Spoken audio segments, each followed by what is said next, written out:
Students, अभी तक आपने पढ़ा किस तरह से जो फूड हमारा है स्टमक में पहुंचता है, स्टमक में किस तरह से हाइड्रोक्लोरिक एसिड बैक्टीरिया उसको मारने का काम करती है। And mucus protects the lining of stomach from hydrochloric acid. और म्यूकस की जो लेयर है वो हमारे पेट को हाइड्रोक्लोरिक एसिड से होने वाले नुकसानों से बचाने का काम करती है। ओके, आफ्टर दैट प्रोटीन्स, जो हाइड्रोक्लोरिक एसिड है वो प्रोटीन को भी डाइजेस्ट करने का काम करती है। अब हम आगे चलते हैं। स्टमक के बाद ये फूड पहुंचता है स्मॉल इंटेस्टाइन में। जो फूड कुछ हद तक जो सॉफ्ट हो जाता है, it reaches to the small intestine. फिर ये स्मॉल इंटेस्टाइन में पहुंचता है। वहाँ पर सबसे पहले स्मॉल इंटेस्टाइन का यहाँ पर साइज़ दिया गया है। Small intestine is about 7.5 metre long. ये काफ़ी लंबी होती है स्मॉल इंटेस्टाइन। ये लगभग 7.5 मीटर लंबी होती है। आप समझ सकते हैं कि ये काफ़ी लंबी होती है।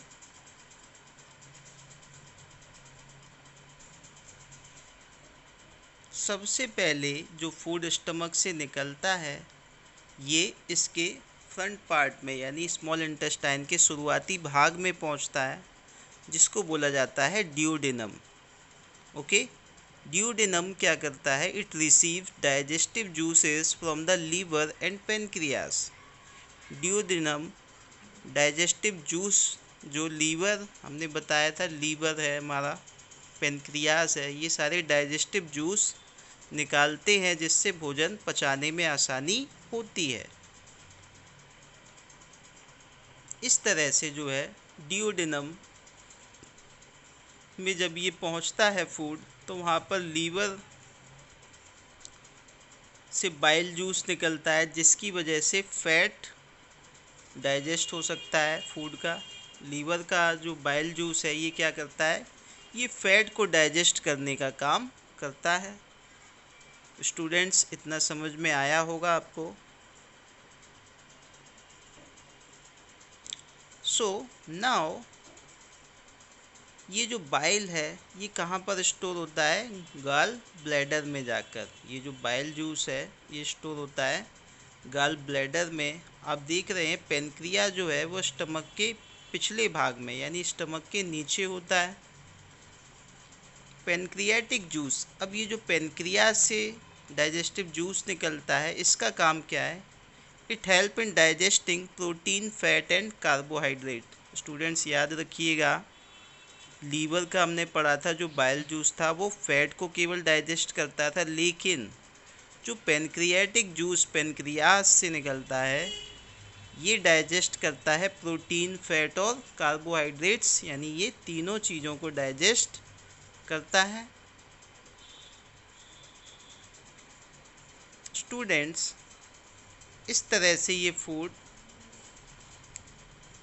हमारे स्मॉल इंटेस्टाइन के अलग अलग स्टेजेस से पास होते हुए इसकी लास्ट स्टेज यानी कि जिसको इलियम बोला गया है, इलियम से ये फूड अब पहुंचता है। इसके बाद यहाँ पर जितना भी डाइजेशन प्रोसेस है यानी फूड का जो डाइजेशन है वो कहाँ पर ख़त्म हो जाता है? वो आपके स्मॉल इंटेस्टाइन में ख़त्म हो जाता है। ओके, इसके बाद जो लार्ज इंटेस्टाइन है वहाँ पर फूड का डाइजेशन नहीं होता है। वहाँ पर क्या होता है ये हम आगे पढ़ते हैं। स्टूडेंट्स, इतना आपको समझ में आया?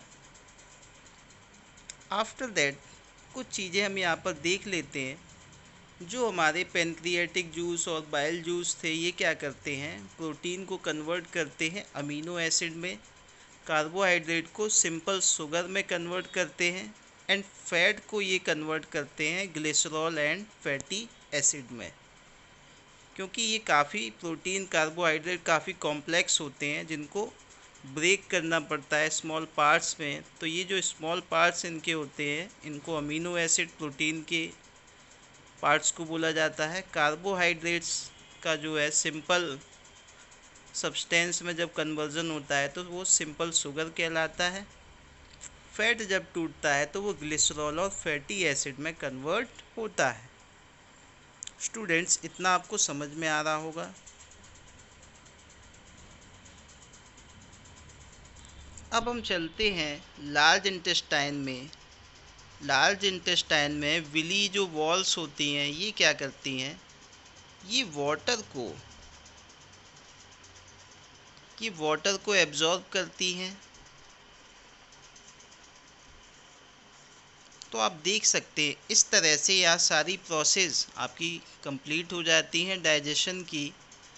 इसके बाद आप यहाँ पर एक फिगर के माध्यम से देख सकते हैं किस तरह से जो कॉम्प्लेक्स फूड था वो किस तरह से डाइजेस्ट होकर जो उसमें से प्रोटीन, ये विटामिन्स वगैरह निकलते हैं, वो किस तरह से हमारे ब्लड में मिक्स होकर हमारे बॉडी के अलग अलग पार्ट में हमारी नसों यानी नर्व्स के द्वारा पहुंचते हैं।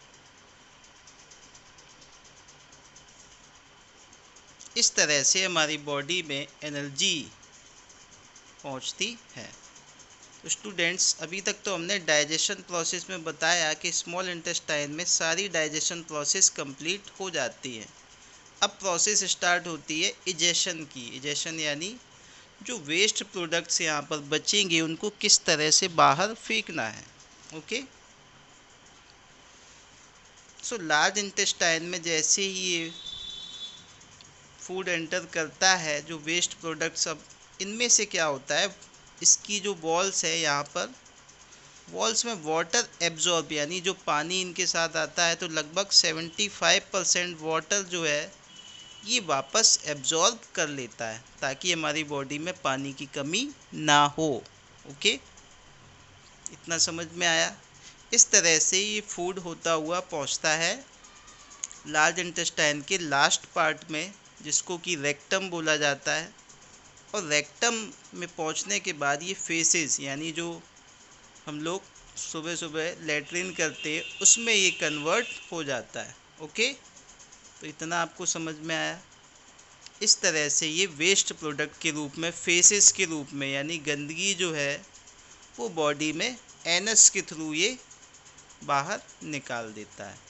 इसी प्रोसेस को हम लोग बोलते हैं इजेशन। इजेशन क्या है? Egestion is the removal of undigestive waste from the body. हमारी बॉडी से जो पचने योग्य चीज़ें नहीं है उनको बाहर निकालने की जो प्रक्रिया है इसको इजेशन बोला जाता है। तो students, it is the summary of the today's class.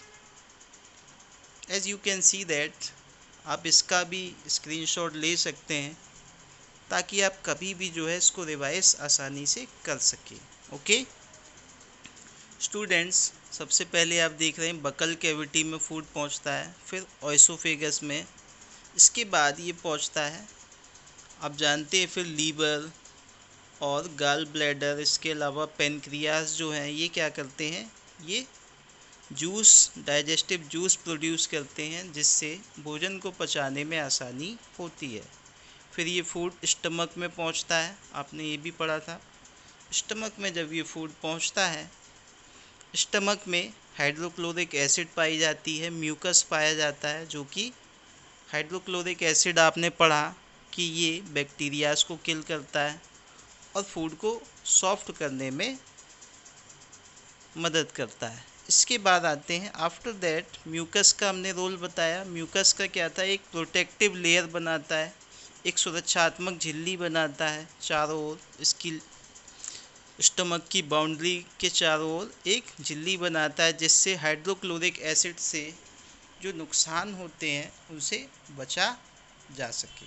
Students, इसके बाद ये फूड पहुंचता था स्मॉल इंटेस्टाइन में, जहाँ पर भोजन का डाइजेशन और पाचन कंप्लीट होता था। हमने बताया जितना भी भोजन का पाचन है वो स्मॉल इंटेस्टाइन तक ख़त्म हो जाता है। उसके बाद ये लार्ज इंटेस्टाइन में पहुंचता था और वहाँ से वाटर को एब्जॉर्ब यानी पानी को वापस सोख लिया जाता था और उसके बाद एनएस के थ्रू वेस्ट प्रोडक्ट्स हमारी बॉडी से बाहर निकल जाते हैं। So students, I think it was an interesting topic today and it related to your body, so you must read and try to understand this topic carefully. Okay, so I hope you are studying well. Thank you and have a nice day.